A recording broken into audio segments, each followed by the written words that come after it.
देखें, initial lecture में हमारी आपके साथ चर्चा हो रही थी, तो अपनी चर्चा के क्रम में हमने दो बातें कही थी इंट्रो लेक्चर में, और आप सबसे मेरा रिक्वेस्ट होगा कि आज का जो इंट्रो लेक्चर है कल या परसों तक उसको अपलोड कर दिया जाएगा। वो आज वाला भी इंट्रो लेक्चर जो परसों जिन्होंने मौजूद थे शनिवार को, वो आज वाला भी इंट्रो लेक्चर जरूर सुनेंगे, क्योंकि आज का ओरिएंटेशन परसों के ओरिएंटेशन से कंप्लीट अलग था। आप इस चीज को समझें, बायोडाटा जो है के संदर्भ में अब तक की चर्चा में मैंने आपके साथ दो बातें की हैं। पहली बात जो मैंने की है वह यह कि 90% प्लस माइनस प्रश्न जो आपके इंटरव्यू के होंगे वो बायोडाटा से होंगे। 90% प्लस माइनस क्वेश्चन। कई बार आपको पता नहीं चलेगा कि यह बायोडाटा से है, लेकिन यह प्रश्न वहीं बायोडाटा से उठाए जाएंगे। और दूसरी बात जो मैं कहना चाहता वह यह कि वो बायोडाटा के बाहर तभी जाएंगे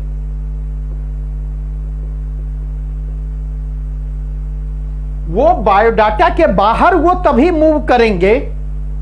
ये मूव करना इस आउटसाइड बायोडाटा, ये मूवमेंट जो है वह T&C अप्लाई, और T&C अप्लाई का मतलब यह है कि बायोडाटा के बाहर वो तभी मूव करेंगे जब आप उनको मूव करने का परमिशन देंगे। जब तक आप उनको मूव करने का परमिशन नहीं देंगे तब तक वो बायोडाटा के बाहर सामान्यतः मूव नहीं करेंगे। अब मैं ऐसा कह रहा हूं कि जब तक आप परमिशन नहीं देंगे तब तक मूव नहीं करेंगे, क्या मतलब है? तो उसी मतलब को आपके सामने मैं रखना चाह रहा हूं। अगर आप देखें तो बायोडाटा को अगर मैं डिवाइड करूं तो बायोडाटा को मैं दो श्रेणियों में डिवाइड करूंगा। एक जिसको मैं कहता हूं अचीवर्स बायोडाटा,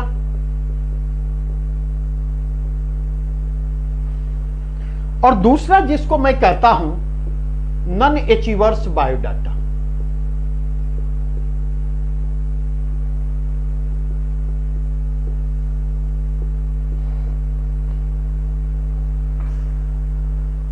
अब क्या फर्क होता मैं बतलाता हूं। एक प्रोवर्ब आपने सुना होगा, first impression is the last impression. आप सबने सुना होगा, but at the same time अगर आप देखें तो जो भी गंभीर प्रकृति के इंसान होते, जो भी समझदार इंसान होते, वो अक्सर क्या कहते, तो जो भी गंभीर किस्म के इंसान होते, जो भी समझदार इंसान होते हैं, वो कहते हैं first impression is not the last impression. अब देखिए दोनों में एक कंट्राडिक्शन सी स्थिति दिखाई पड़ रही। एक कह रहा है first impression is the last impression, और दूसरा कह रहा है first impression is not the last impression. अब अगर इसके कंटेक्स्ट में देखें, दोनों के मतलब हैं और दोनों के मतलब को समझने की कोशिश करें।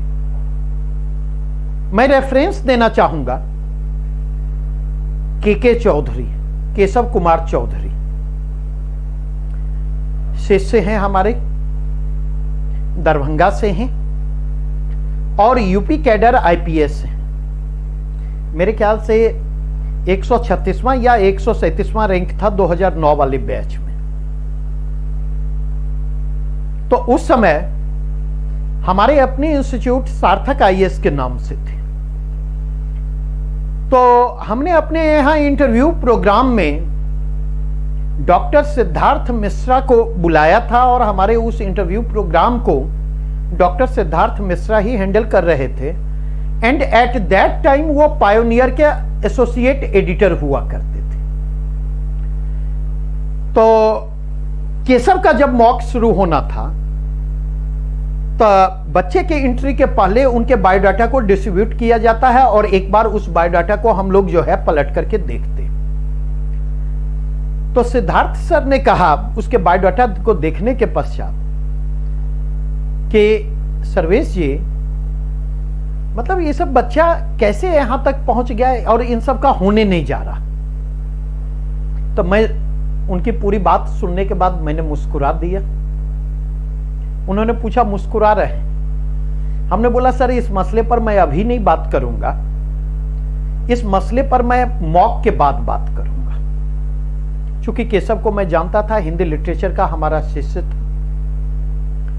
केशव ने मॉक लिया गया, और मॉक जब लिया गया था, मॉक लेने के बाद केशव को लेकर के इंप्रेशन सिद्धार्थ सर का बदला हुआ था। क्योंकि केशव के इसको देखें तो मेरे ख्याल से मैट्रिकुलेशन में उसका 3rd डिवीजन था, इंटरमीडिएट में केशव का 2nd डिवीजन था, और ग्रेजुएशन में एक बार फिर से केशव का 3rd डिवीजन था, पूरे के पूरे बायोडाटा में उसके। और अगर आप देखें तो गैप ईयर करीब करीब जो है 7 या 8 वर्ष का गैप ईयर था। नहीं तो अगर इस पॉइंट ऑफ व्यू से देखने की कोशिश की जाए, तो अगर एट फर्स्ट ग्लांस उसके बायोडाटा पर नजर दौड़ाई जाती, तो वो बायोडाटा जो है वह आपको अचीवर्स बायोडाटा की कैटेगरी में किसी भी तरीके से नहीं आता, वो बायोडाटा नॉन अचीवर्स की कैटेगरी में आता है। और हमेशा ध्यान रखेंगे अचीवर्स बायोडाटा के भी अपने पॉजिटिव्स होते हैं, अपने निगेटिव्स होते हैं, और नॉन अचीवर बायोडाटा के भी अपने पॉजिटिव होते हैं, अपने निगेटिव होते हैं। अब थोड़ा सा शब्द को मैं डिफाइन कर दूं। अल्टीमेटली अगर आप देखें तो वो जो 25 से 30 मिनट 35 मिनट का इंटरेक्शन था, इनिशियल उसके बायोडाटा ने जो इंप्रेशन क्रिएट किया, वह इंप्रेशन जो है वह 35 मिनट के इंटरेक्शन में बदलता हुआ दिखाई पड़ता। और जिस समय रिजल्ट आता है तो सारे प्रिडिक्शन गलत साबित होते, और केशव 137 रैंक का अचीव करता है। तो एट दैट केस अगर आप देखें तो first impression is not the last impression. Biodata ने जो इंप्रेशन क्रिएट किया है, वह इंप्रेशन वहां तक पहुंचते पहुंचते चेंज कर रहा है। तो अचीवर बायोडाटा किसको मैं कहता? अगर हम देखें तो कोई अगर जॉब में है, कोई अगर जॉब में है, निश्चित तौर पर जॉब एक अचीवमेंट है। दूसरा, किसी का एकेडमिक्स शानदार है,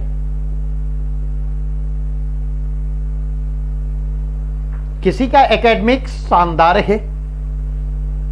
तीसरा, कोई टेक्निकल या प्रोफेशनल बैकग्राउंड से है।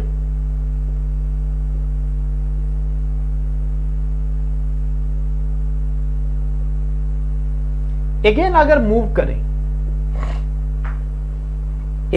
मूव करें तो अगला जो डायमेंशन उभर कर आता, जिसके बायोडाटा में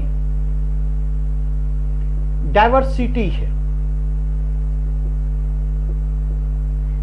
मतलब ये डाइवर्सिटीज हॉबीज के जरिए क्रिएट हो सकती, ये डाइवर्सिटीज इंटरेस्ट के जरिए क्रिएट हो सकती है। ये डाइवर्सिटी जो है वह आपको एक्स्ट्रा करिकुलर एक्टिविटीज के जरिए क्रिएट हो सकती है। एक्स्ट्रा करिकुलर एक्टिविटीज के जरिए क्रिएट हो सकती इस बायोडाटा में डाइवर्सिटी जिसके है। तो अगर इसके कंटेक्स्ट में जाकर के देखें तो ये जो है, इस बायोडाटा को हम अचीवर बायोडाटा कहते हैं। और इस बायोडाटा का स्ट्रेंथ क्या है और इस बायोडाटा के लिमिटेशन क्या है? इस बायोडाटा का स्ट्रेंथ यह है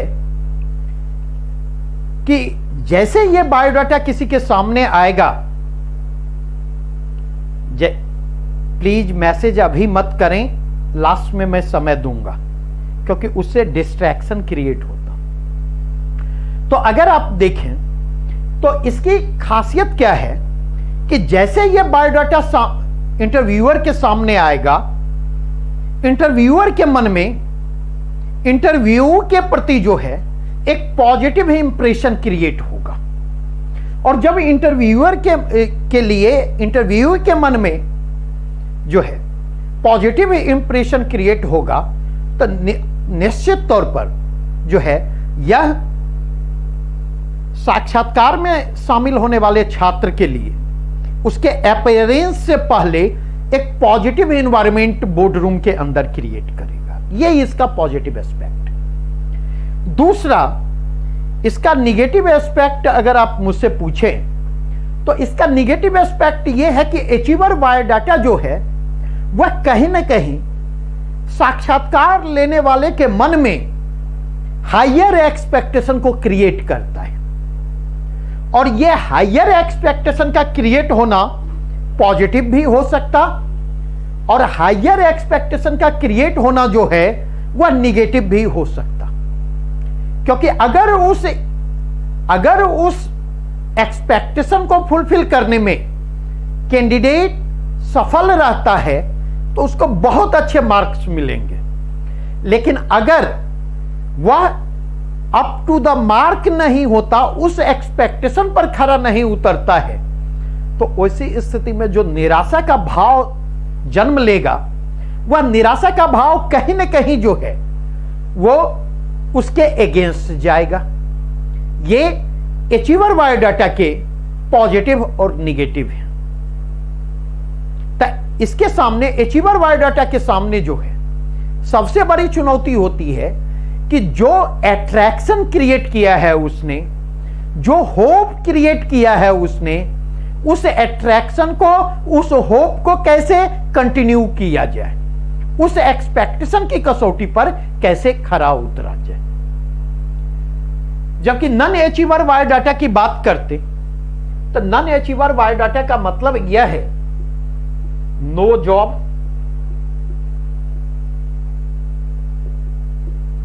एवरेज एकेडमिक्स,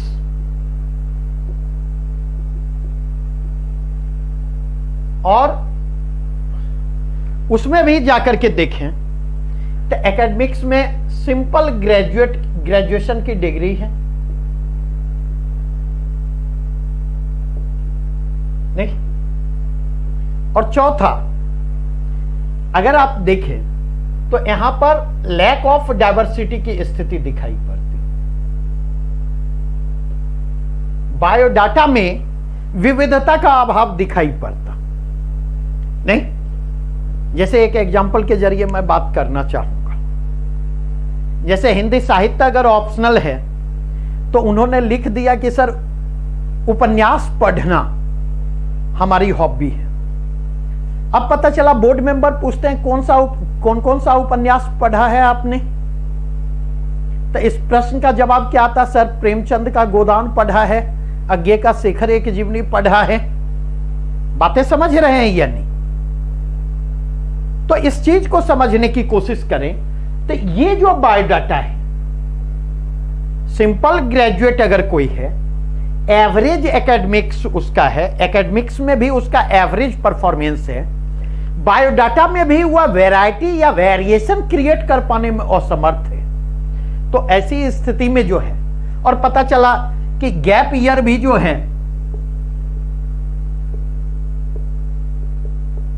5 से 7 साल का गैप ईयर भी है,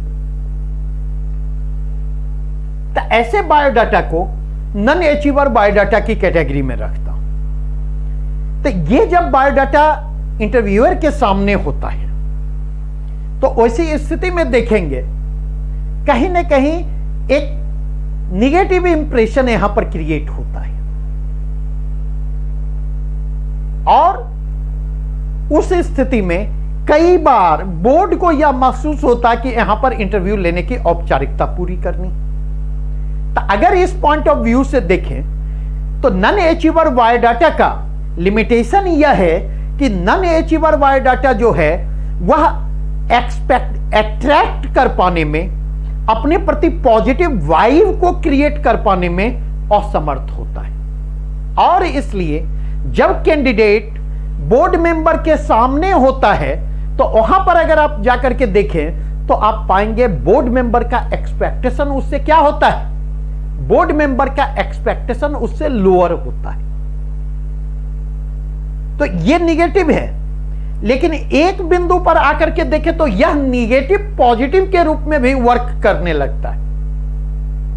पॉजिटिव के रूप में वर्क यह करने लगता कि अगर उसने इनिशियल स्टेज में अगर अपेक्षा से बेहतर जवाब दिए हैं तो कहीं ना कहीं इंटरव्यूअर का इंटरेस्ट उसमें क्रिएट होता हुआ आता, और जब वह बोर्ड मेंबर का इंटरेस्ट अपने में क्रिएट करता है उस स्थिति में, लोअर एक्सपेक्टेशन की स्थिति में, जब उनको वह अपने साथ इन्वॉल्व करने की स्थिति में होता है तो उसी स्थिति में वह अगर उसका परफॉर्मेंस निश्चित तौर पर वहां पर एक्सपेक्टेशन से ज्यादा बेहतर है और इसके साइकोलॉजिकल बेनिफिट उसको मिलते, क्योंकि एक इंप्रेशन क्रिएट होता हुआ आता कि देखो इतनी सामान्य पृष्ठभूमि से आने वाले इस लड़के ने जो है इतना बेहतर परफॉर्मेंस दिया है। तो इसलिए हमने कहा किसी भी प्रकार के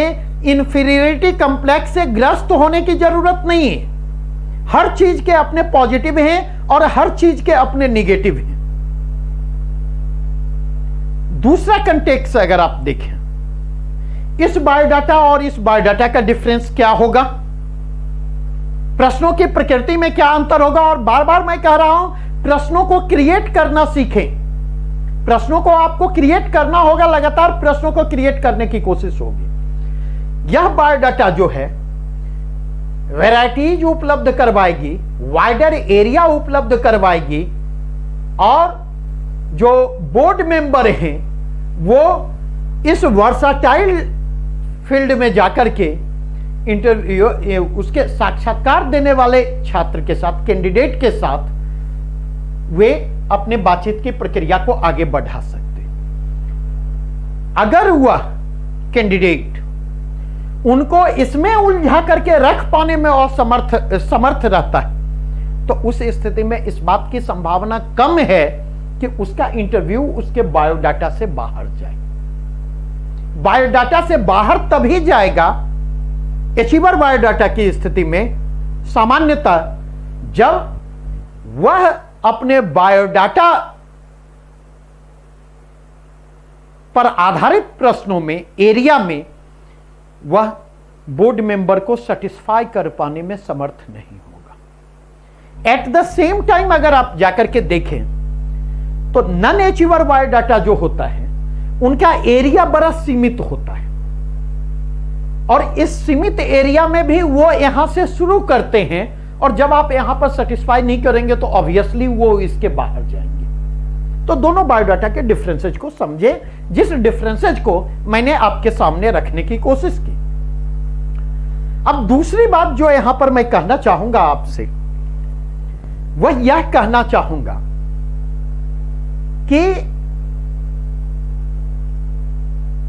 जब आप सोचते कि अच्छा ये चीज भर दे तो ये फायदा होगा, और जैसे ही ये भाव आते मन में दुविधा आती, अरे ये भरेंगे तो फिर यहां पर भी तो फंसा सकते।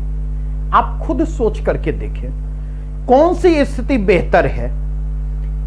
बोर्ड मेंबर प्रश्न उसी एरिया से पूछें जिस एरिया से प्रश्न का आपने अनुमान लगाया है, यह बेहतर स्थिति है, या यह बेहतर स्थिति है कि बोर्ड मेंबर उस एरिया से प्रश्न पूछें जिस एरिया से प्रश्न पूछे जाने का आपने अनुमान नहीं लगाया है। मतलब हमेशा यह बेहतर स्थिति होती यदि आपने प्रश्न को पहले से प्रिडिक्ट किया है। अगर आपने प्रश्न को पहले से प्रिडिक्ट किया है तो ऐसी स्थिति में आपका रिस्पॉन्स जो है ज्यादा ऑर्गेनाइज्ड होगा, ज्यादा इफेक्टिव होगा, और आप उसको बेहतर तरीके से हैंडल करने की स्थिति में होंगे। उस पर जो क्रॉस क्वेश्चन आपसे पूछे जाएंगे, उस क्रॉस क्वेश्चन को भी आप बेहतर तरीके से हैंडल करने की स्थिति में होंगे। लेकिन अगर प्रश्न अनप्रेडिक्टेबल एरिया से पूछा जाएगा, अगर प्रश्न अनप्रेडिक्टेबल होंगे, तो ऐसी स्थिति में कहीं ना कहीं आप दबाव में होंगे, आपकी सहजता प्रभावित होगी, और आप जब दबाव में होंगे, आपकी सहजता प्रभावित होगी, तो ऐसी स्थिति में आपके लिए अपना बेस्ट परफॉर्मेंस दे पाना जो है वह मुश्किल होता चला जाएगा। इसलिए बंधु, आप सबको एक मेरा मैसेज है, आप सबको मेरा यह मैसेज है कि कम से कम 2 तरह की सूचनाओं को आप कभी मत छुपावे। एक, अगर मैं मूव करूं हॉबीज, इंटरेस्ट और हॉबीज से जुड़ा हुआ जो सेक्शन है, तो इंटरेस्ट और हॉबीज से जुड़े हुए सेक्शन में बचने की कोशिश मत करें। पर्याप्त समय है आपके पास तैयार करने के लिए। और जब इंटरेस्ट या हॉबी के कॉलम को भर रहे हों, या जब इंटरेस्ट या हॉबी के लिए आप अपने आप को तैयार कर रहे हों, तो 2 पहलू को जरूर ध्यान में रखें। क्या करना है यह आपको डिसाइड करना है, लेकिन मेरे हिसाब से 2 पहलुओं को अनिवार्यतः आपको ध्यान में रखना चाहिए। पहला पहलू यह कि आप देखें कि ऐसे इंटरेस्ट या ऐसे हॉबीज को लेकर के आवे जो वैरायटी क्रिएट करे, जो आपके बायोडाटा को वर्साटाइल बनावे, जिससे आपके बायोडाटा में विविधता आए। क्योंकि ध्यान रखें, वहां पर वो लोग, उनके सामने 2 कैंडिडेट मौजूद हैं। एक कैंडिडेट जो टिपिकल लेखू टाइप का है, वो जो गांव में कहावत सुनते हैं, पढ़ोगे लिखोगे बनोगे नवाब, खेलोगे कूदोगे होगे खराब। तो यह सोच जो है लेखू टाइप के पढ़ने लिखने वाले को क्रिएट करती है। और लेखू टाइप के जो पढ़ने लिखने वाले होते हैं, उनके पास जानकारियां चाहे जितनी हो जाएं, लेकिन उन जानकारियों की एक सीमा यह है कि वे जानकारियां सैद्धांतिक अधिक होती हैं, व्यावहारिक कम। और दूसरा, ऐसे जो प्राणी होते हैं वो बहुत व्यावहारिक नहीं होते, व्यावहारिक जीवन का इनके पास बहुत अनुभव नहीं होता है। तो अगर इसके कंटेक्स्ट में जाकर के देखें, तो वहां पर जो चाहिए, वहां पर लेखू टाइप के कैरेक्टर नहीं चाहिए। वहां पर प्रशासन के क्षेत्र में जो विविधता होती है, तो वहां पर ऐसी पर्सनालिटी की जरूरत है, वहां पर ऐसे व्यक्तित्व की जरूरत हो जिसको थोड़ा थोड़ा जीवन के हर क्षेत्र का अनुभव हो, जिसके पास सैद्धांतिक ज्ञान थोड़ा सा कम भी हो तो चलेगा, लेकिन जिसके पास व्यावहारिक ज्ञान में कमी नहीं होनी चाहिए, व्यावहारिक अनुभवों में कमी नहीं होनी चाहिए, और जो सिचुएशन को टैकल करने में कहीं ज्यादा समर्थ हो। और यह कहावत आपने सुनी होगी कि रंग आती है हिना में पत्थर पे घिसने के बाद, सुरखरू होते हैं इंसान ठोकरे खाने के बाद। मतलब यह कि जीवन में जो जितना धक्का खाएगा वह जीवन में उतना तपेगा, और जो जीवन में जितना तपेगा वह सिचुएशन को हैंडल करने में उतना ही समर्थ होगा। तो पहली चीज जो मैं कहूंगा, हॉबी का कॉलम जो है, हॉबी के कॉलम के साथ जस्टिस करने की कोशिश करें, और हॉबीज के जरिए आप अपने बायोडाटा को डाइवर्सिफाई करने का प्रयास करें, पहली चीज। दूसरी चीज, जब हॉबीज को सिलेक्ट कर रहे हो, तो मैं अक्सर देखता हूं कि हॉबीज की जब बात आती तो अक्सर पूछा जाता, सर क्या हॉबी रख लें, सर क्या हॉबी रख लें। अच्छा, अरे फलाना चीज रख लो ना। और बिहार में एक नई टेंडेंसी देखी है, सर कौन सा ऑप्शनल रख लें। तो कई बार देखता हूं जब यह प्रश्न सोशल मीडिया पर, तो इच्छा होती है यार तुम मैकेनिकल इंजीनियरिंग रख लो, आर्ट्स की डिग्री है तो क्या रख लो। यार क्या मतलब बेतुके प्रश्न है। हमारी हॉबी क्या होगी यह कोई दूसरा डिसाइड करेगा या हम डिसाइड करेंगे? हमें क्या ऑप्शनल रखना चाहिए यह कोई दूसरा कैसे डिसाइड कर सकता है? अपनी रुचि, अपनी और रुचि के बारे में जानकारी हमें है। उस जानकारी के अभाव में, हमारे स्ट्रेंथ और वीकनेस के जानकारी के अभाव में आखिर कोई हमारा ऑप्शनल कैसे डिसाइड कर सकता? तो यहां पर जो मैं कहना चाहता वह यह कहना चाहता हूं कि जब भी आप हॉबीज को सिलेक्ट कर रहे हो, अपनी पर्सनालिटी को जरूर ध्यान में रखें, अपने नेचर को जरूर ध्यान में रखें। आपकी हॉबी आपकी पर्सनालिटी से मैच करनी चाहिए, आपकी हॉबी आपके नेचर से मैच करनी चाहिए। दो चीजों को ध्यान रखें, क्योंकि दुनिया में हर जगह सॉरी बोल दें चलेगा, लेकिन हॉबी में अगर आप सॉरी बोलते तो वहां पर आपका इंटरव्यू खत्म है। उसके बाद चाहे समय जितना आपके साथ वो गुजार ले, लेकिन इंटरव्यू आपका वहीं पर समाप्त है। क्योंकि सब चीज टॉलरेबल उनके लिए हो सकता, लेकिन लैक ऑफ इंटीग्रिटी किसी भी स्थिति में बोर्ड मेंबर के लिए टॉलरेबल नहीं होगा। अब यह बात अलग है कि वो इंटीग्रिटी उन्हीं में नहीं हो, वो चलेगा, लेकिन आप में वो इंटीग्रिटी की तलाश जरूर करेंगे। इस बात को रुक करके ध्यान में रखने की जरूरत है। तो इसलिए उस पहलू पर सोचने की कोशिश करें। कई लोगों का क्या मतलब, रेफरेंसेस बड़े रोचक होते हैं। कई लोग कहते हैं, जैसे गर्ल्स जो होती हैं कहती हैं सर कुकिंग मेरी हॉबी है। नहीं तो अक्सर हमारे जैसा आदमी होता पूछता कि कुकिंग आपकी हॉबी है या मजबूरी है। कई बार आपको लगेगा ये तो पूरी तरह से पैट्रियार्कल माइंडसेट, तो वो कहेंगे नहीं सर मेरी हॉबी है, मजबूरी नहीं।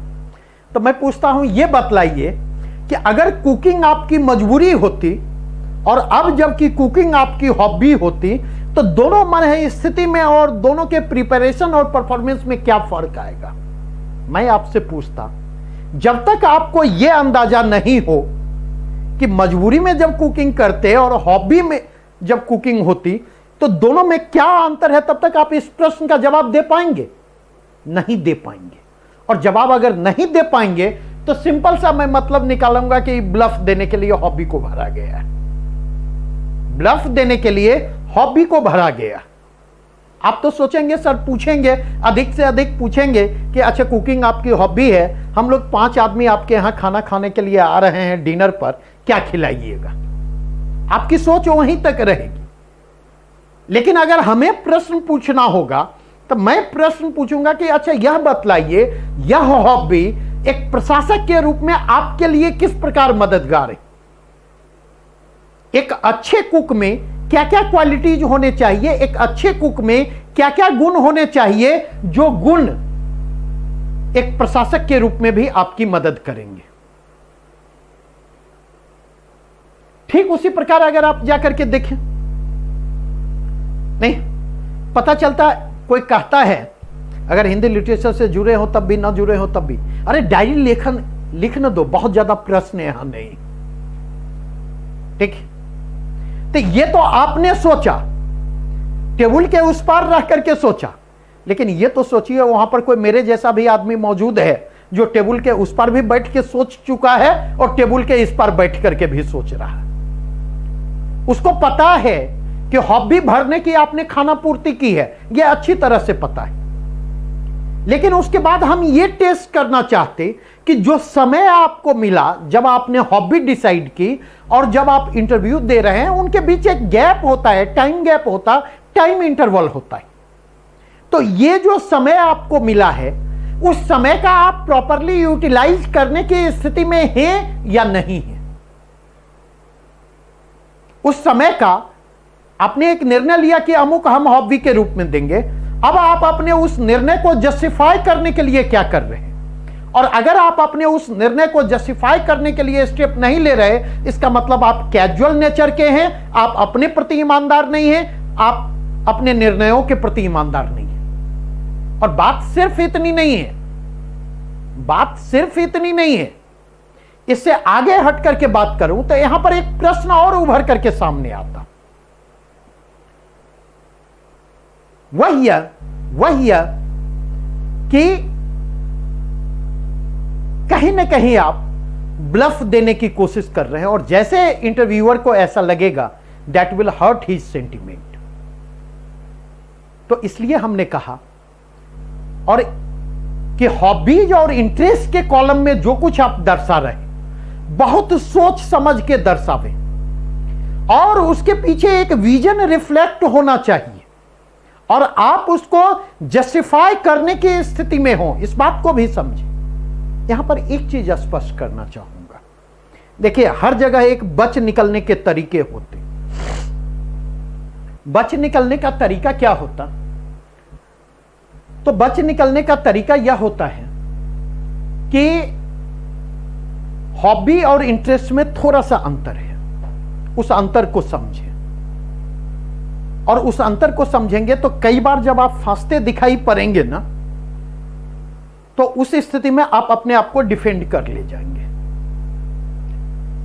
डीपर इंटरेस्ट जो है, डीपर इंटरेस्ट जो है एक जनरल सामान्य अभिरुचि को दर्शाता है, लेकिन जब उसी इंटरेस्ट की इंटेंसिटी बढ़ती है, जब वही इंटरेस्ट डीपर होता है, तो वह हॉबी में कन्वर्ट होता चला जाता।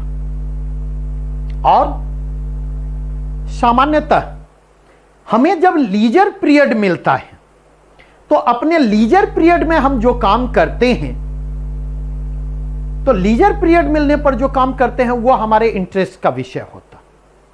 लेकिन हॉबी चूंकि डीपर इंटरेस्ट को इंडिकेट करता है, इसलिए आप देखेंगे हॉबी के लिए तमाम व्यस्तताओं के बीच हम समय निकालते, और तमाम व्यस्तताओं के बीच हम उसके लिए समय निकालते हैं, और हॉबी हमें री एनर्जाइज करने का काम करता है। तमाम थकान दूर वहां होती हुई दिखाई पड़ती, हम नवीन ऊर्जा से हॉबी के कारण लैस होते, हम नवीन उत्साह से हॉबी के कारण लैस होते। तो अगर हॉबी जो है वह डीपर इंटरेस्ट को इंडिकेट करती है, और कहीं आपका डीपर इंटरेस्ट है, तो you must justify at that point. और हमेशा इस बात को ध्यान रखें, हमेशा इस बात को, मैं अपनी बात बतला रहा, दोनों बार मैंने अपनी हॉबी के रूप में रिलेशनशिप एनालिसिस डाला, और मैं चाहता था वहां प्रश्न पूछे जाएं, लेकिन यह संयोग की बात थी कि वहां से वो स्किप करते चले गए। सामान्य सा उनको टच किया, टच करते हुए वे वहां से आगे बढ़ते चले गए। दूसरा कंटेक्स्ट देखें तो वह है आपको एडिशनल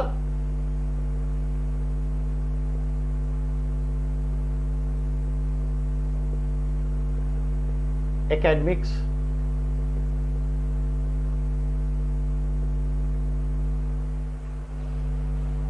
अभी आप में से किसी ने प्रश्न पूछा था एक्स्ट्रा करिकुलर एक्टिविटी। अरे अब तक जो आपने स्कूल से लेकर के कॉलेज तक पढ़ाई की, नहीं किसी वाद विवाद प्रतियोगिता में भाग लिया हो, किसी भाषण प्रतियोगिता में भाग लिया हो, किसी निबंध प्रतियोगिता में भाग लिया हो, किसी एक्सटेम्पोर में भाग लिया हो, किसी स्पोर्ट्स में भाग लिया हो, ये वे तरीके हैं जिस तरीके से हम वैरायटी क्रिएट करने की कोशिश करते, और इसके माध्यम से उनको ऑप्शन देते हैं कि आप यहां पर हमसे बात कर सकते। और यह हुआ एरिया है, जैसे मान लीजिए आप में से किसी ने बीएड भरा, तो केवल बीएड आपने नहीं, उस बीएड को भरते हुए आपने 3 मैसेज देने की कोशिश की। नंबर 1, आपके ग्रेजुएशन या पोस्ट ग्रेजुएशन के बाद जो गैप है, उस गैप का आपने सही तरीके से इस्तेमाल किया है, केवल आपने तैयारी नहीं की है। दूसरा जो मैसेज देने की कोशिश कर रहे हैं कि बीएड करते हुए आपने अपने कैरियर को भी सेव करने का प्रयास किया है, एक अल्टरनेटिव कैरियर ऑप्शन को आपने क्रिएट किया है। और तीसरा कंटेक्स्ट बीएड भरते हुए आप उनको यह ऑप्शन दे रहे हैं कि बिहार में एजुकेशन की जो स्थिति है, एजुकेशन की उस स्थिति पर वो बात आपसे करें। एजुकेशन की जो मेथडोलॉजी है, एजुकेशन की मेथडोलॉजी पर बात करें। आज के कंटेक्स्ट में देखें, बड़ा मतलब पिछले 3-4 दिनों का एक रोचक अनुभव बतलाता हूं मैं। आज भी संयोग से इंट्रोडक्टरी सेशन था दिन में 3 बजे से। अचानक उस इंट्रोडक्टरी सेशन में मैं भड़क पड़ा, जबकि मैं ही आपको कहता हूं कूल एंड काम रहें, कीप पेशेंस, लेकिन मैं खुद वहां पर पेशेंस लूज कर गया। लूज क्यों कर गया? और आज के डेट में मुझे लगता है कि आपसे इंटरेक्शन के बाद ऑफलाइन और ऑनलाइन एजुकेशन, इन पर एक लंबा आलेख मैं लिखूंगा अपने एक्सपीरियंसेस के कंटेक्स्ट में। अब मैं ये देख रहा हूं कि कई लोग ऐसे हैं जो कि चाहे क्लास इंटरव्यू के क्लासेज करने आ रहे हों, मेंस के क्लासेज कर रहे आ रहे हों, पता चला बनियान में बैठे हुए हैं और कैमरा ऑन करके बैठे हुए हैं। 1-2 लोग ऐसे भी नजर आए जिनका पता चला कि उनका जो है मतलब बनियान भी नहीं है शरीर पर। तो मतलब एक बार यह स्थिति रुक करके सोचने के लिए विवश करती है। कल के डेट में आप में से जो भी टीचर हैं, जो भी टीचर हैं, और या आप में से जिस किसी ने बीएड किया है, उनसे यहां से प्रश्न बन सकता है। ऑनलाइन और ऑफलाइन एजुकेशन के कंपैरिजन पर वहां से प्रश्न बन सकते हैं और वहां पर डीपर वो जा सकते हैं। आपसे आपके एक्सपीरियंसेस के बारे में उठा करके पूछा जा सकता है। ऑनलाइन एजुकेशन के फ्यूचर के बारे में आपसे उठा करके प्रश्न पूछा जा सकता। और इस लॉकडाउन ने, कोरोना क्राइसिस के बैकग्राउंड में इस लॉकडाउन ने एजुकेशनल सेक्टर के सामने जो क्राइसिस लाइक सिचुएशन क्रिएट किया है, यह क्राइसिस लाइक सिचुएशन केवल प्राइवेट एजुकेशनल सेक्टर के लिए क्रिएट नहीं हुआ, यह crisis like situation public sector education के लिए भी क्रिएट हुआ है। टीचर से अपेक्षा की जा रही है कि मिड डे मील वाला अनाज का पैकेट जो है वो घर घर, बच्चों के घर घर जाकर के पहुंचाने का काम करे। क्यों? टीचर की सेफ्टी और सिक्योरिटी की सारी व्यवस्था आपने कर रखी है। क्यों? एक टीचर से आप क्या क्या काम लेंगे?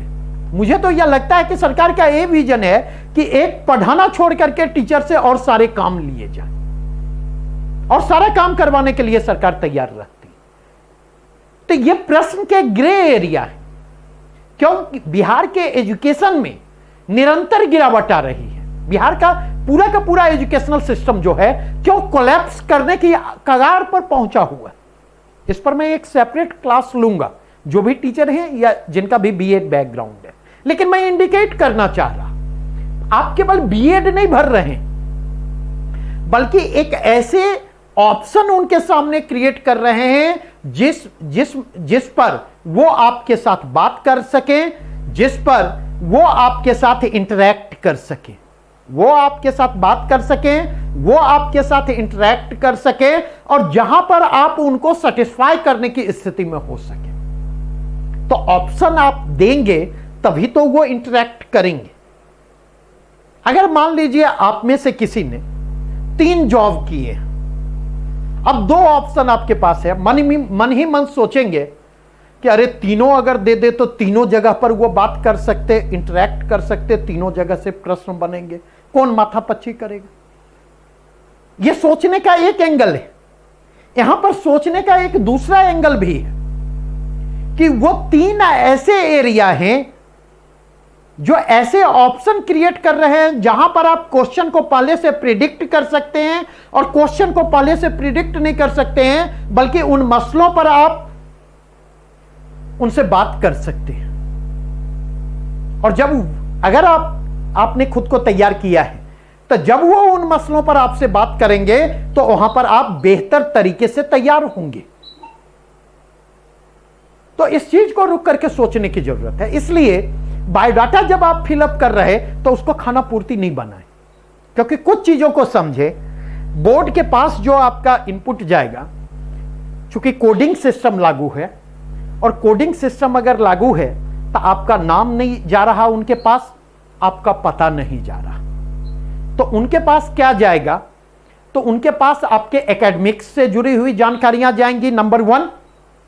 नंबर 2, दूसरी चीज जो उनके पास जाने जा रही है वह आपको है, अगर आप जॉब बैकग्राउंड से हैं। मनु शंकर जी म्यूट कर लें खुद को। तो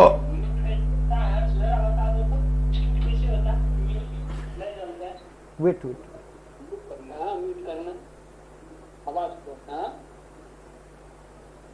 चलिए, धन्यवाद। अब धीरे धीरे ये सीखती है, क्योंकि यहां से भी प्रश्न उठा करके पूछे जाएंगे। तो मैं ये कह रहा था कि एक तो एकेडमिक्स से रिलेटेड इंफॉर्मेशन उनके पास जाते हैं, नंबर 1।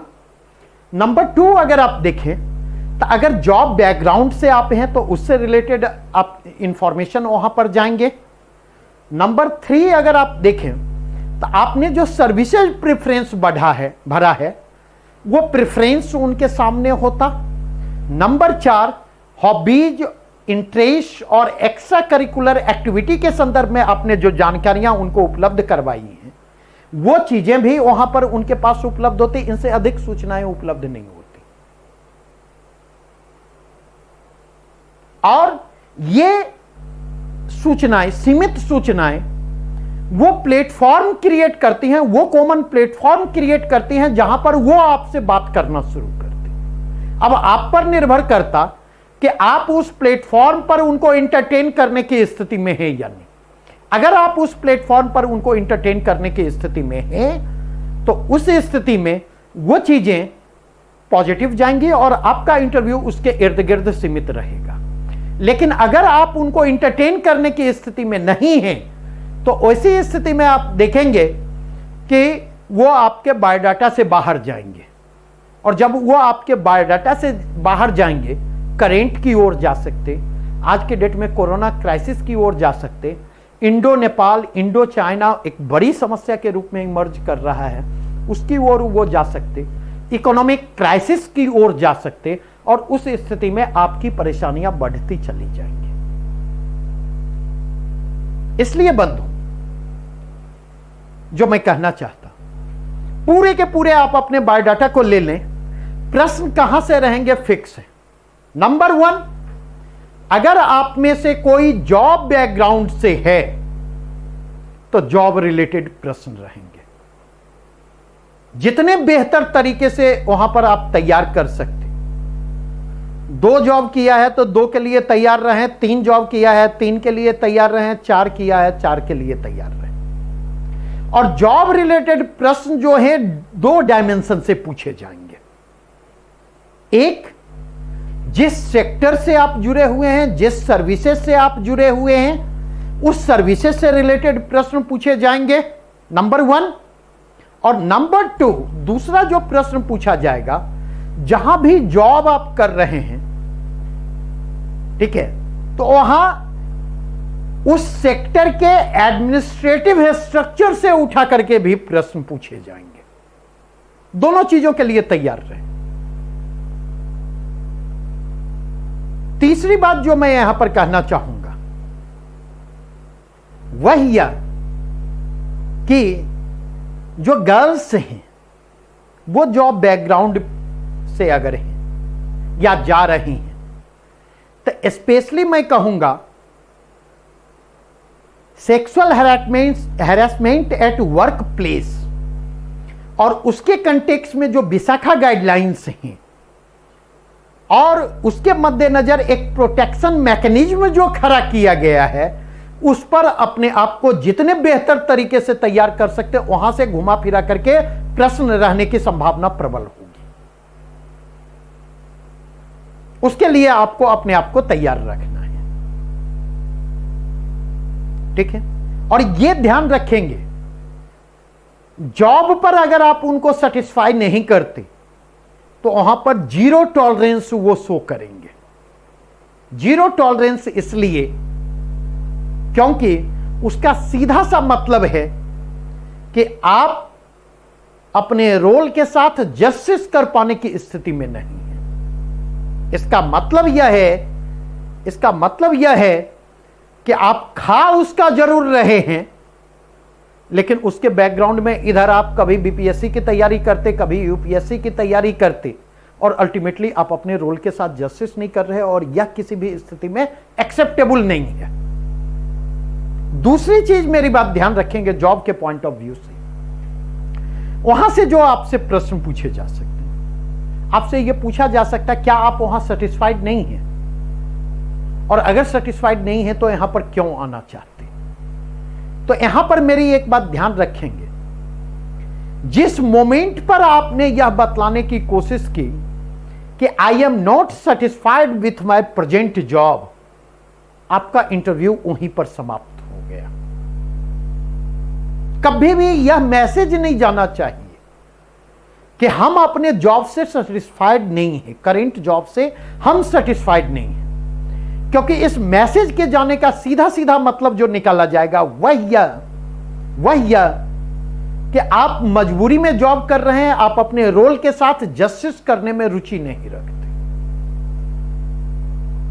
ऐसा नहीं होना चाहिए, क्योंकि जिस जॉब में हम हैं, अगर काम कोई छोटा बड़ा नहीं होता, उसके प्रति हमारे मन में रेस्पेक्ट की भावना होनी चाहिए, उसके प्रति हमारे मन में एक अटैचमेंट होना चाहिए। अगर यह रेस्पेक्ट उसके प्रति नहीं होगा, अगर यह अटैचमेंट उसके प्रति नहीं होगा, हम उसके साथ जस्टिस करने की स्थिति में नहीं होंगे। हां, जॉब से सेटिस्फाइड ना होना एक चीज है और बेटरमेंट की कोशिश करना दूसरी चीज है। दोनों एक ही चीजें नहीं है, इसलिए इस बात को रुक करके समझने की जरूरत है। अब आता हूं दूसरी बात, जिनका जॉब का बैकग्राउंड नहीं है, और उसमें यह भी ध्यान रखेंगे, कंपैरिजन करके प्रश्न आपको उठा करके पूछे जा सकते हैं। करेंट जॉब और जिस जॉब के लिए आप एस्पायर कर रहे हैं, then you should be ready for that. Personal biodata analysis में हम इस एंगल से काम करेंगे, हम इस फ्रंट पर काम करेंगे। जॉब के बाद दूसरा एरिया जो होगा, मोस्ट प्रिडिक्टेबल एरिया, जिनका जॉब है उनको वहीं पर प्राथमिकता देनी चाहिए। जिनका जॉब नहीं है, उनके संदर्भ में मैं कहूंगा कि अगर उनके एकेडमिक बैकग्राउंड और उनका जो ऑप्शनल है दोनों अलग अलग है, तो उस स्थिति में इस बात की पूरी संभावना है कि इंटरव्यू में आपके एकेडमिक बैकग्राउंड को फोकस किया जाए। पूरी संभावना। और सामान्यतः, एक्सेप्शनल केस की बात नहीं करूंगा, सामान्यतः अगर आप जाकर के देखें तो आपके एकेडमिक बैकग्राउंड पर जो प्रश्न उठा करके पूछे जाएंगे, मोस्टली वे प्रश्न जो होंगे उन प्रश्नों की प्रकृति क्या होगी? बेसिक कॉन्सेप्ट, बेसिक अंडरस्टैंडिंग और बेसिक इंफॉर्मेशन पर आधारित वो प्रश्न होंगे। और मेरी एक बात ध्यान रखेंगे, सबसे ज्यादा जो लोग फंसते हैं बेसिक प्रश्नों पर ही। तो पहला हमने जॉब कहा, जॉब के बाद दूसरा जो हमने कहा एकेडमिक बैकग्राउंड।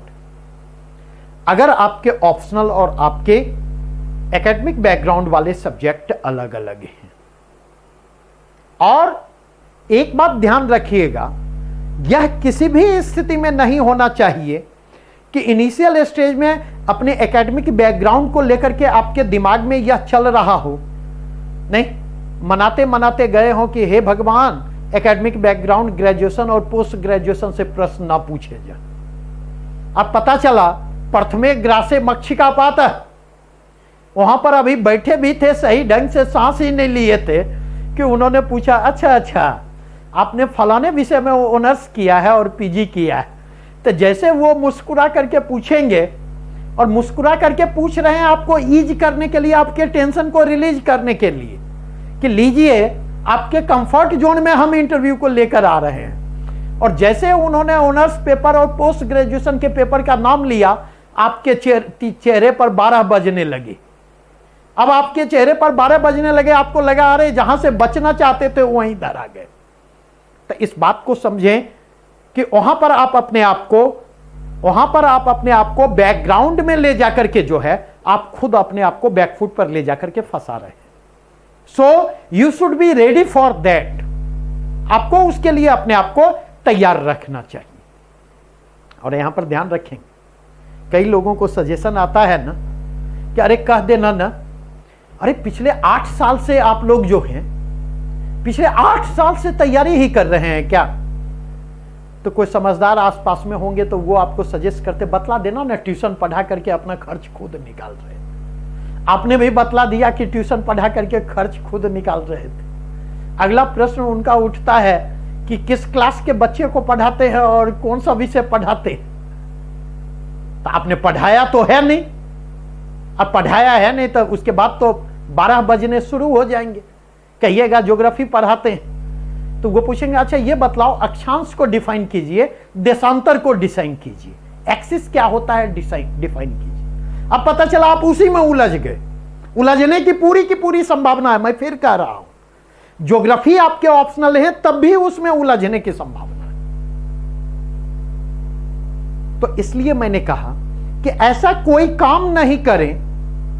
अपने को समझदार समझने में कोई बुराई नहीं है, लेकिन कम से कम सामने वाला जो है उसको गधा मत समझे, सामने वाले को बेवकूफ मत समझे। ये प्रिडिक्ट करके नहीं चलें कि सामने वाले को तो ये पता नहीं होगा, हम ब्लफ दे करके निकल जाए। ऐसा कभी नहीं होना चाहिए। और जब आप एकेडमिक्स बैकग्राउंड तैयार कर रहे हैं, देखिए आपके होम डिस्ट्रिक्ट के बारे में वहां पर सूचनाएं नहीं होती, लेकिन यह चीज ध्यान रखेंगे कि सामान्यतः हमारा जो होम डिस्ट्रिक्ट होता है और हमारा जो एकेडमिक्स होता है दोनों अटैच्ड होता है। और जब दोनों अटैच्ड होता है तो आपके एकेडमिक्स के आधार पर वो अनुमान लगा सकते हैं कि आपका होम डिस्ट्रिक्ट क्या रहा होगा और उस पर वो आपसे बात कर सकते।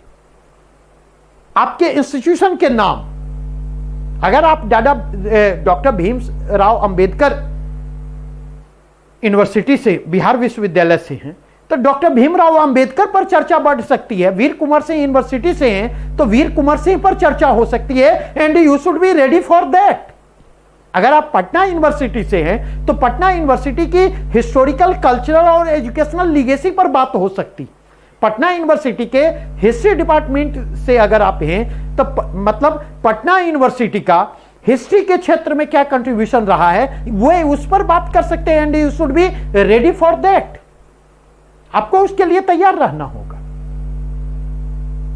तो ये दूसरा जो कंटेक्स्ट है, नंबर 1 हमने जॉब कहा, नंबर 2 हमने एकेडमिक्स बैकग्राउंड कहा, नंबर 3 आपके ऑप्शनल्स। ऑप्शनल से भी प्रश्न उठा करके पूछे जा सकते, ठीक है। और ये मत सोचिएगा, ये जो धारणा बना करके चलते हैं और कई हम जैसे लोग भी ये धारणा बनाने का काम करते हैं कि उनके हाथ में क्या कहते हैं उसको, लुसेंट रहता है और लुसेंट पलट पलट के क्वेश्चन पूछते हैं, ठीक है। तो गलती से एक आध जगह अगर ऐसा हो जाए, नाम तो मैं नहीं लूंगा, लेकिन ऐसे भी लोग हैं जिनको मैं जानता हूं। लेकिन इसका मतलब ये नहीं कि उसको आप जनरलाइज कर दें। कभी भी जनरलाइजेशन से परहेज करें। जो प्रवृत्ति सबसे ज्यादा दिखाई पड़ती जब बिहार के क्राउड के बीच में जाता हूं, ऑप्शनल से आगे बढ़ेंगे, ठीक है। तो चौथा एरिया जहां से आपको प्रश्न उठाकर पूछा जा सकता है वो आपकी हॉबीज वाला एरिया है। 5वां एरिया जो प्रश्न पूछा जा सकता है वो बिहार। और इस बार तो मुझे लगता है बिहार पर जमकर के प्रश्नों के बरसने की संभावना, क्योंकि एक तो बिहार का चुनाव भी है और बिहार के इस चुनाव में अब तो धीरे धीरे मुझे लग रहा है यह संभावना प्रबल है कि नीतीश जी जो हैं कैजुअलिटी के शिकार हो जाएं, क्योंकि बीजेपी और बीजेपी के सहयोगी, आजकल नए सहयोगी जो हैं पर्दे के पीछे से, राजद और तेजस्वी यादव जी, ये दोनों चुनाव को टालने के मूड में हैं। क्योंकि राजद को भी पता है समय पर चुनाव हुआ, बीजेपी जेडीयू साथ लड़ी तो दूर दूर तक कोई स्कोप नहीं है। और अगर राष्ट्रपति शासन के अंतर्गत चुनाव होता तो उस स्थिति में उस राष्ट्रपति शासन का फायदा बीजेपी उठाने की कोशिश करेगी और उसका फायदा उठाते हुए जो है नीतीश को अलग थलग करने की रणनीति अपना सकती है, और तब जो 3 कोण बनेंगे तो कुछ सत्ता में भागीदारी का स्कोप तेजस्वी जी के लिए भी क्रिएट हो सकता। तो अगर इस पर भी, तो एक तो चुनाव है और दूसरा कंटेक्स्ट देखें कि नीतीश जी का उपनाम है सुशासन बाबू, नहीं? और अब तक हम लोग भी चर्चा करते थे एजुकेशन के फील्ड में, एजुकेशन के संदर्भ में तो मैं हमेशा से उनका आलोचक रहा हूं। हां, हेल्थ को लेकर के जो है थोड़ा बहुत भ्रम मुझे भी था, लेकिन इस कोरोना ने जो है सारे भ्रम का निवारण कर दिया है। तो अगर इस परिप्रेक्ष्य में जाकर के देखें, और लॉ एंड ऑर्डर की स्थिति हर एक दिन बीतने के साथ लॉ एंड ऑर्डर की स्थिति और डिटोरिएट करेगी, यह ध्यान रखेंगे। इकोनॉमिक क्राइसिस जितना गहराएगा, प्रेशर उतना समाज पर बिल्डअप होगा, बेरोजगारी का दबाव उतना बढ़ेगा, इनकम जनरेशन उतना मुश्किल होगा, और उस स्थिति में लॉ एंड ऑर्डर के वायलेशन की प्रक्रिया जो है उतनी ज्यादा तेज होगी। तो इस पॉइंट ऑफ व्यू से देखें, तो इस पॉइंट ऑफ व्यू से बिहार और आपका होम डिस्ट्रिक्ट, ये जो है प्रश्न के थ्रेशहोल्ड एरिया के रूप में इमर्ज कर सकता है। और यहां पर जो प्रश्न पूछे जाएंगे, नंबर वन हिस्टोरिकल बैकग्राउंड से, हिस्टोरिकल एंड कल्चरल बैकग्राउंड से उठा करके प्रश्न पूछे जा सकते। नंबर 2 ज्योग्राफिकल बैकग्राउंड से उठा करके प्रश्न पूछे जा सकते। नंबर 3 इकोनॉमिक बैकग्राउंड से उठा करके प्रश्न पूछे जा सकते। नंबर 4 सोशियो पॉलिटिकल बैकग्राउंड से उठा करके प्रश्न पूछे जा सकते। नंबर 5 प्रॉब्लम्स एंड प्रोस्पेक्ट के कंटेक्स्ट में प्रश्न उठा करके पूछे जा सकते। नंबर 6 मेजर पर्सनालिटी जो उस जिले से जुड़े हुए रहे हैं वहां से उठा करके प्रश्न पूछे जा सकते। ये प्रश्न के इतने डायमेंशन हैं जिनको आपको कवर अप करने की कोशिश करनी है।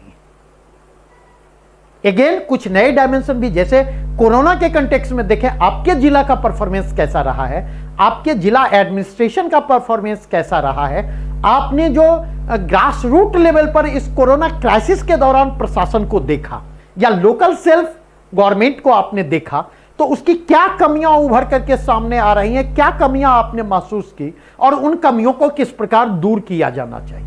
यह किसी किताब में आपको लिखी नहीं मिलेगी, यह जो है आपको फील्ड में ऑब्जर्वेशन के जरिए नोशंस और कनोटेशंस को आपको डेवलप करने का प्रयास करना होगा, उसके जरिए आपको चीजों को रेस्पॉन्ड करने की कोशिश करनी होगी।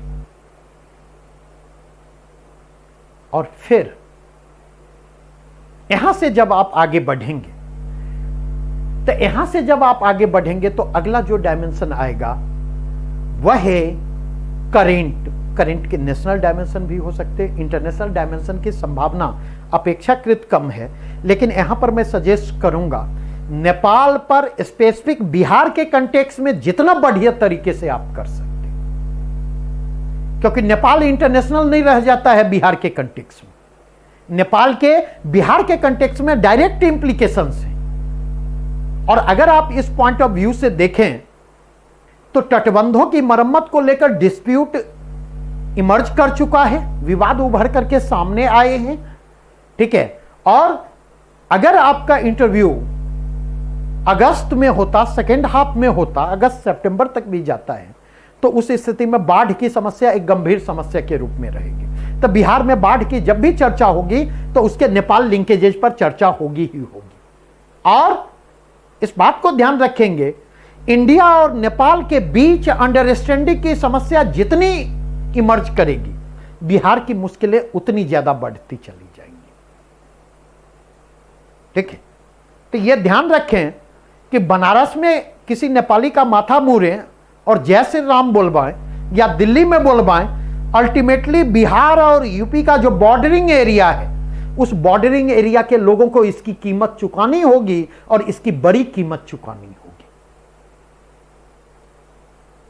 तो ये वे डायमेंशन हैं जहां से प्रश्नों को उठाकर पूछे जाने की पूरी संभावना बनती है।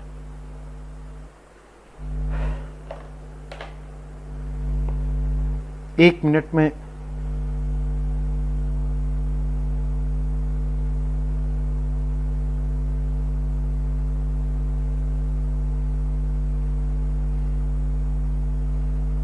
एक डायमेंशन मिस कर रहा है। सर्विस प्रेफरेंस पर कल स्पेसिफिक क्लास में लूंगा, काफी डिटेल में लूंगा। गैप ईयर के कंटेक्स्ट में एक बार चर्चा करना चाहूंगा मैं, और गैप ईयर के कंटेक्स्ट में चर्चा करने के बाद फिर आज के डिस्कशन को मैं रोकूंगा। हमेशा ध्यान रखें, मेरे ख्याल से जितने इंटरव्यू देने वाले होंगे 90-95% केसेज में गैप ईयर की समस्या होगी। 90-95% की बात करें, उनमें कम से कम 75%, 70 से 75% ऐसे लोग होंगे जिनका जॉब का कोई बैकग्राउंड नहीं होगा, जो बेरोजगार होंगे और जो केवल और केवल तैयारी कर रहे होंगे। इस बात को ध्यान में रखेंगे। दूसरी बात फिर मैं कह रहा, क्या आंसर देना है यह मैं नहीं बतलाऊंगा। क्या आंसर देना है यह आपको सोचना है। आंसर की तलाश आपको करनी है। आंसर की तलाश करने में मैं या कोई भी मेरे जैसा वो आपकी मदद कर सकता है, लेकिन जो भी आंसर होना चाहिए वह आपके थॉट प्रोसेस का हिस्सा होना चाहिए। गैप ईयर का होना निश्चित तौर पर एक निगेटिव इंप्रेशन को क्रिएट करता है, लेकिन अगर स्टेट पीसीएस के कंटेक्स्ट में देखेंगे तो स्टेट पीसीएस में गैप ईयर जो है वह कॉमन दिखाई पड़ता, क्योंकि सामान्यतः ऐसे भी देखेंगे कि लोग स्टेट पीसीएस को लेकर सीरियस तब होते हैं जब यूपीएससी के उनके अटेम्प्ट जो हैं वो समाप्त हो जाते हैं। जब तक यूपीएससी के अटेम्प्ट उनके बचे रहते हैं तब तक अगर आप देखें तो वो गैप ईयर को लेकर के बहुत, वे स्टेट पीसीएस को लेकर के बहुत सीरियस नहीं होते, बहुत कंसर्न्ड नहीं होते। और जब यूपीएससी के अटेम्प्ट समाप्त होते हैं तब तक अचानक से गैप ईयर बहुत बढ़ चुका होता है। तो मैं सिर्फ अपनी ओर से अभी इतना कहना चाहूंगा कि यह देखने का नजरिया है, ठीक है। यह देखने का नजरिया है, कोई एक एंगल से देखे तो ये कंप्लीट वेस्टेज ऑफ टाइम है, और एक दूसरे एंगल से देखा जाए तो gap year wastage of time नहीं है, यह आपके फाइटिंग स्पिरिट को दर्शाता है।